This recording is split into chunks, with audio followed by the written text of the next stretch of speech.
በተለይ ታላላቅ መሪዎች ጥሩ ተናጋሪ መሆን ይጠበቅባቸዋል። ጥሩ ተናጋሪነት ወይንም የንግግር ጥበብ ዋጋ እየተሰጠው የመጣው ግሪኮች ስለ ጉዳዩ አብጠርጥረው ከጻፉበት በኋላ ነበር።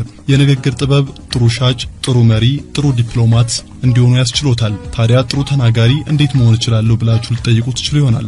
አንድሪው በተን የተባለ ጸሐፊ ጥሩ ተናጋሪ ስለመሆን ሲናገር በአካባቢው ጥሩ ሊናገር የሚችል ማህበረሰብ ውስጥ ተሳትፎ ማድረግ ቅድሚያ ሊሰጥበት የሚገባ ጉዳይ ነው።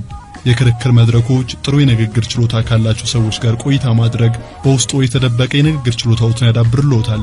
ክርክሮችን ለመዳኘት በጎ ፈቃደኛ ሆነው ያገልግሉ። ያኔ ሳያውቁት እንዴት መናገር እንዳለብዎ ይረዳሉ። ስለሚያወሩት ነገር በቂ ዕውቀት ይዞ መጓዝም አንድ መሪ ወይንም አንድን ሰው ብቁ የሚያደርግ ነው። በተለይ በቪዲዮ ወይንም በመቅረጸ ድምጽ በመቀረጽ እንዲሁም መስታወት ፊት ቆሞ መናገር መልመድ ቀስ በቀስ ልምድ እንዲዳብር ያደርጋል። በተለይ እንደ አንዳንድ የዓለማችን ተጽዕኖ ፈጣሪ መሪዎች አይነት የንግግር ችሎታ እንዲኖረው ከፈለጉ ደግሞ ስለሚናገሩት ነገር በቂ ዕውቀት እንዳለው ያረጋግጡ። ድምጽዎን ከፍ አድርገው መናገርን ይልመዱ። ምናልባትም በንግግሮ መካከል ስሜቶ ሊነካ የሚችል ሐሳብ ያስቡ። ስለ ሐሳቡ አሉታዊ ነገሮችን እየመዘዙ ይመልከቱ። አሉታዊ ነገሮቹ ጎልተው እንዲወጡ የሚያስችል ልምምድ ያድርጉ። ይህን ያደረጉ እንደሆነ ስሜቶትን በትክክል መግለጽና ፊደላትንም እየመረጡ በተገቢው ቦታ መሰካካትን ይለምዳሉ።